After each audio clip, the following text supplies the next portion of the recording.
Hello friends, welcome to தாளிப்பு ஓசை. இன்றைக்கி நம்ம பார்க்க போகிற ரெசிபி ஒரு சாஃப்டான ஃப்ளஃபியான பூரி தான் பார்க்க போகிறோம். இதை எப்படி செய்யலான்னு பார்ப்போம். ரொம்ப ஈஸியாக சீக்கிரமாக செஞ்சிடலாம். ஊற வைக்க வேண்டிய அவசியம் கிடையாது.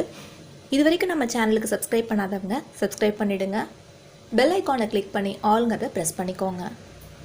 இந்த பூரி செய்கிறதுக்கு 1/4 kg கோதுமை மாவு எடுத்திருக்கேன். இதை சேர்த்துக்கலாம். மாவுக்கு தேவையான அளவு உப்பு, ஒரு 1/2 டீஸ்பூன் ரவை, 1/2 டீஸ்பூன் சுகர், ரெண்டுமே ஸ்மால் சைஸ் ஸ்பூன் தான் எடுத்திருக்கேன், டீஸ்பூன் தான் எடுத்திருக்கேன். இதை நல்லா கலந்து விட்டுக்கலாம். சுகர் ஈவனாக அந்த கலர் கொடுக்கறதுக்காக ஃப்ரை பண்ணும் பொழுது, ரவை நல்லா ஃப்ளஃபியாக சாஃப்டாக இருக்கிறதுக்காக கிறிஸ்பியாக இருக்கிறதுக்காக.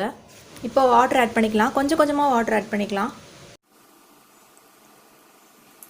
ரொம்ப இறுக்கமாக பிசையாமல் சாஃப்டாக பிசைஞ்சுக்கோங்க. மாவை நல்லா திரட்டியாச்சு. இந்த மாதிரி நல்லா ஃபிங்கர்ஸால் பஞ்ச் பண்ணுங்கள். மாவு நல்லா சாஃப்டாக இருக்குது பாருங்கள். இப்போ இதை நம்ம வேணுங்கிற சைஸில் பால்ஸாக உருட்டிக்கலாம். இது போல் உருண்டைகளை உருட்டியாச்சு. இப்போ சப்பாத்தி கட்டையில் வச்சு நம்ம தேய்ச்சிக்கலாம். கட்டையில் லைட்டாக மாவு தூவிக்கலாம். கோதுமை மாவு தான் தூவிக்கேன். லைட்டாக ப்ரெஸ் பண்ணிவிட்டு தேய்ச்சிக்கலாம். ரொம்ப தின்னாவோ இல்லை திக்காவோ தேய்க்க வேண்டாம். மீடியம் திக்னஸில் தேய்ச்சிக்கோங்க.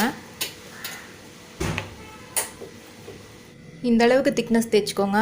ரொம்ப திக்காக தேய்ச்சிட்டிங்கனாலும் பூரி இதாகாது. மேலே மாவெல்லாம் இருந்தால் தட்டி விட்டுருங்க. ஏன்னா அதில் போய் அது போய் அடியில் கருப்பாக எண்ணெயில் சேர்ந்துக்கிட்டு கசந்துட்ருக்கும்.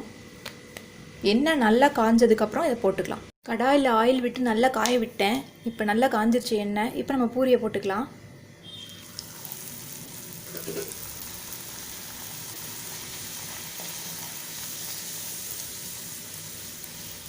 இங்கே பாருங்கள் எவ்வளோ அழகாக பூரி உப்பி வருதுன்னு. நம்ம சோடா உப்புலேருந்து எதுவுமே சேர்த்துக்கல. நல்லா லைட் ப்ரௌன் கலரில் அழகாக பூரி உப்பி வருது பாருங்கள். நல்லா ஆயில் ஹீட்டானதான் இந்த மாதிரி வரும்.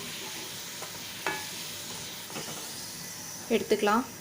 அருமையான சாஃப்டான ஃப்ளஃபியான பூரிஸ் ரெடி ஆயிடுச்சு. நான் எடுத்து வச்சு கிட்டத்தட்ட 10 நிமிஷத்துக்கு மேலே ஆயிடுச்சு. இன்னும் அந்த ஃப்ளஃபினஸ் குறையில பாருங்கள்.